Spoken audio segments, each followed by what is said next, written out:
ഇലാ റബ്ബിനാ ലമുൻഖലിബൂൻ.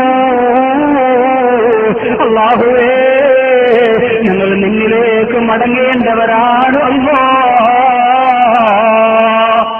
മരണത്തിലേക്കുള്ള ഒരു വാതിൽ തന്നെയാണ് മരണചിന്ത. യാത്രക്കാരന്റെ മനസ്സ് നിറച്ച് എപ്പോഴും ആ മരണചിന്ത ഉണ്ടായിരിക്കും, സദാസമയവും ആ മരണചിന്ത ഉണ്ടായിരിക്കണം. അതിനാണ് ഈ ദുആ പറയാൻ അല്ലാഹുവിന്റെ പരിശുദ്ധ ഖുർആൻ ഓർമ്മപ്പെടുത്തുന്നത്. എത്രയോ ഗൾഫിലേക്ക് പോയവരുടെ മയ്യിത്തല്ലേ പുറത്തേക്ക് നാട്ടിലേക്ക് പിന്നെ കൊണ്ടുവന്നത്.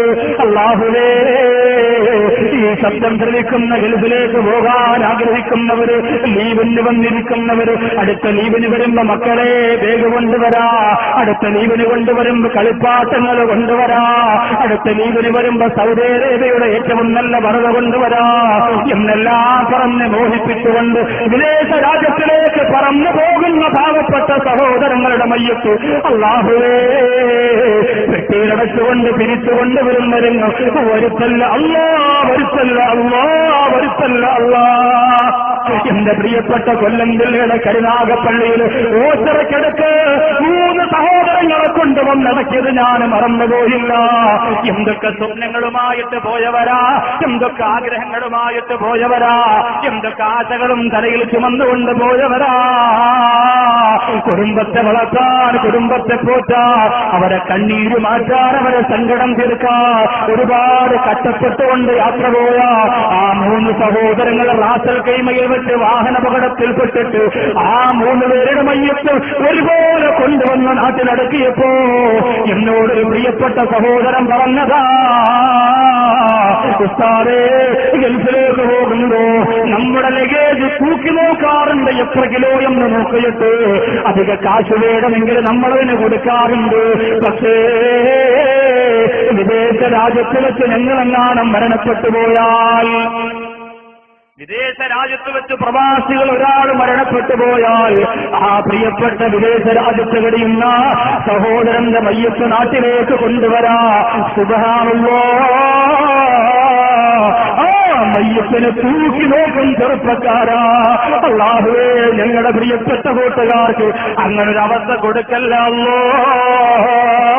ആ മയ്യത്തിനെ തൂക്കി നോക്കും പെങ്ങള്, നിന്നെ വളർത്താം, നിന്റെ മക്കളെ വളർത്താം, നിന്റെ കുടുംബത്തിന്റെ കഷ്ടപ്പാട് മാറ്റാം, എല്ലാം മറന്നുകൊണ്ട് എന്നും ത്യാഗം സഹിക്കാൻ വിധിക്കപ്പെട്ടവരായി, എന്നും കഷ്ടപ്പെടാൻ വിധിക്കപ്പെട്ടവരായി, എന്നും പൊട്ടിക്കരയാൻ വിധിക്കപ്പെട്ടവരായി കേവലം 2 മാസത്തെ ലീവിന് വന്നു നിൽക്കുമ്പോ ആ മാസത്തിൽ പോലും എത്ര ദിവസമാണ് പെണ്ണേ ആ ഗൾഫുകാരനുമായി നീ പിണങ്ങിക്കഴിയുന്നത്? കുഞ്ഞുമോളെ, ആ പ്രിയപ്പെട്ടവൻ വിദേശ രാജ്യത്ത് വെച്ച് മരണപ്പെട്ടു പോയാൽ അവന്റെ മയ്യത്ത് തന്നെ തൂക്കി നോക്കുകയാ.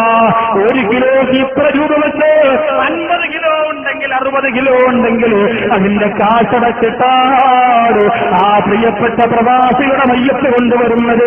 അല്ലാഹുവേ, ഞങ്ങളുടെ മക്കളെ വളർത്തോ, ഞങ്ങളുടെ ഉമ്മയെ പോറ്റോ, ഞങ്ങളുടെ പ്രിയപ്പെട്ടവരുടെ ആഗ്രഹങ്ങളെ സഫലമാക്കി കൊടുക്കാൻ വിദേശ രാജ്യത്ത് കിടന്ന് കഷ്ടപ്പെടുന്ന സഹോദരങ്ങൾക്ക് അങ്ങനെ ഒരു ദുരന്തം കൊടുക്കല്ല അല്ലാഹ്. അതുകൊണ്ട് യാത്ര പുറപ്പെടാൻ നേരം സുബ്ഹാനല്ലദീ സഖറ ലനാ ഹാദാ വമാ കുന്നാ ലഹു മുഖ്രിനീൻ. അത് യന്ത്രം പറഞ്ഞാ പോരാ, നിശ്ചയം പറഞ്ഞാ പോരാ, നീ പറയണം. എന്നിട്ട് യാത്ര പുറപ്പെടുമ്പോ അല്ലാഹുവിന്റെ റസൂൽ പറയുന്നു, ബിസ്മില്ലാഹി തവക്കൽതു അലല്ലാഹ് ലാ ഹൗല വലാ ഖുവത ഇല്ലാ ബില്ലാഹ്.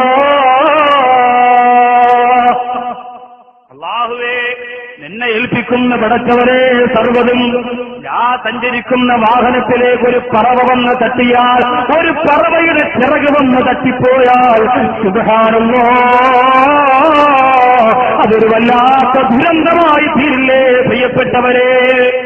അല്ലാഹുവിനെ ഏൽപ്പിച്ചുകൊണ്ടിറങ്ങുക. എന്തോരവസ്ഥയാണ് പ്രിയപ്പെട്ടവരെ.